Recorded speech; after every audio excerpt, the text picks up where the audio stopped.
નમસ્કાર વિદ્યાર્થી મિત્રો, આજે આપણે એએમસી દ્વારા તારીખ 2/7/2017 રોજ લેવાયેલ એસ્ટેટ ટીડીઓ વિભાગના સહાયક સબ ઇન્સ્પેક્ટરના પેપરમાં પૂછાયેલા જીડીસીઆરના ખૂબ જ અગત્યના પ્રશ્નોની ચર્ચા કરીશું. તો ચાલો મિત્રો આજના વિડીયોની શરૂઆત કરીએ.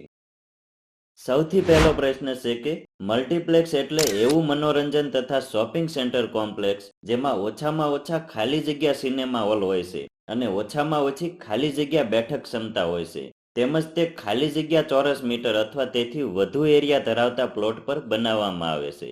તો મિત્રો, મલ્ટીપ્લેક્સમાં ઓછામાં ઓછા 3 સિનેમા હોલ હોય છે અને ઓછામાં ઓછી 450ની સીટિંગ કેપેસિટી હોય છે, તેમજ તે 3500 ચોરસ મીટર અથવા તેથી વધુ એરિયા ધરાવતા પ્લોટ પર બનાવવામાં આવે છે. આગળનો પ્રશ્ન છે કે જીડીસીઆર 2021 મુજબ વાહન પ્રવેશ માટેની રેમ્પનો મેક્સિમમ સ્લોપ કેટલો હોવો જોઈએ? તો વાહન પ્રવેશ માટેની રેમ્પનો મેક્સિમમ સ્લોપ એક્ઝેમ 7નો હોવો જોઈએ. આગળ જોઈએ તો જીડીસીઆર 2021 મુજબ જો બિલ્ડિંગની ઊંચાઈ 25 મીટરથી 45 મીટર સુધીની હોય તો બે બિલ્ડિંગ વચ્ચેનું મિનિમમ માર્જિન કેટલું હોવું જોઈએ? તો 25 થી 45 મીટર સુધીની બિલ્ડિંગ માટે બે બિલ્ડિંગ વચ્ચેનું મિનિમમ માર્જિન 9 મીટર જેટલું હોવું જોઈએ. આગળનો પ્રશ્ન છે કે પ્લિન્થ એરિયા ગણતી વખતે નીચેનામાંથી કયું ધ્યાનમાં લેવામાં આવતું નથી? તો પ્લિન્થ એરિયા ગણતી વખતે વોલ એરિયા, લિફ્ટ વેલ અને મશીન રૂમ આ બધાને ધ્યાનમાં લેવામાં આવે છે, પરંતુ કેન્ટિલેવર પોર્શને ધ્યાનમાં લેવામાં આવતું નથી. આગળ જોઈએ તો જીડીસીઆર 2021 મુજબ બેઝમેન્ટ ફ્લોરથી અપર લેવલ સુધી બેઝમેન્ટની મિનિમમ ઊંચાઈ કેટલી હોવી જોઈએ?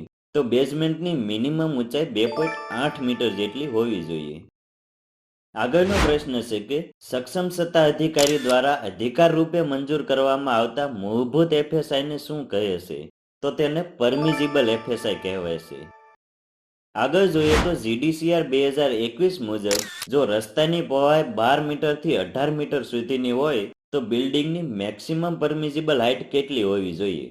તો જો રસ્તાની પહોળાઈ 12 મીટરથી 18 મીટર સુધીની હોય તો બિલ્ડિંગની મેક્સિમમ પરમિઝિબલ હાઇટ 25 મીટર સુધીની જ હોય છે.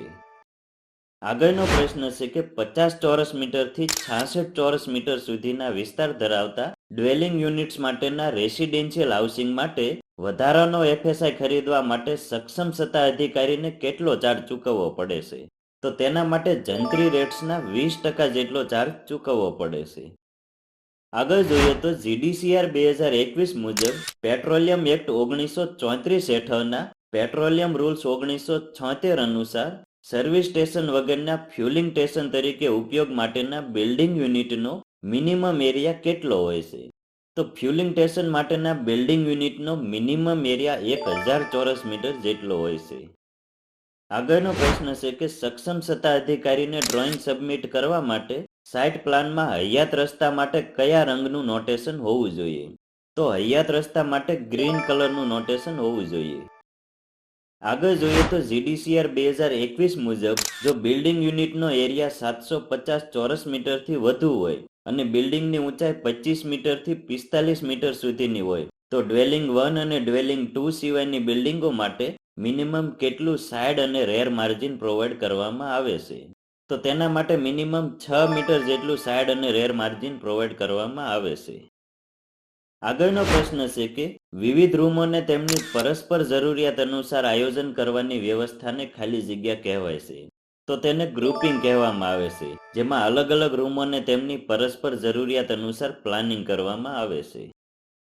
હવે આપણો છેલ્લો પ્રશ્ન છે કે જીડીસીઆર 2021 મુજબ જો રસ્તાની પહોળાઈ 60 મીટર સુધીની હોય તો બિલ્ડિંગ યુનિટના માર્જિનના વિસ્તારમાં મંજૂર બિલબોર્ડ અથવા હોર્ડિંગની મેક્સિમમ સાઇઝ કેટલી હોય છે?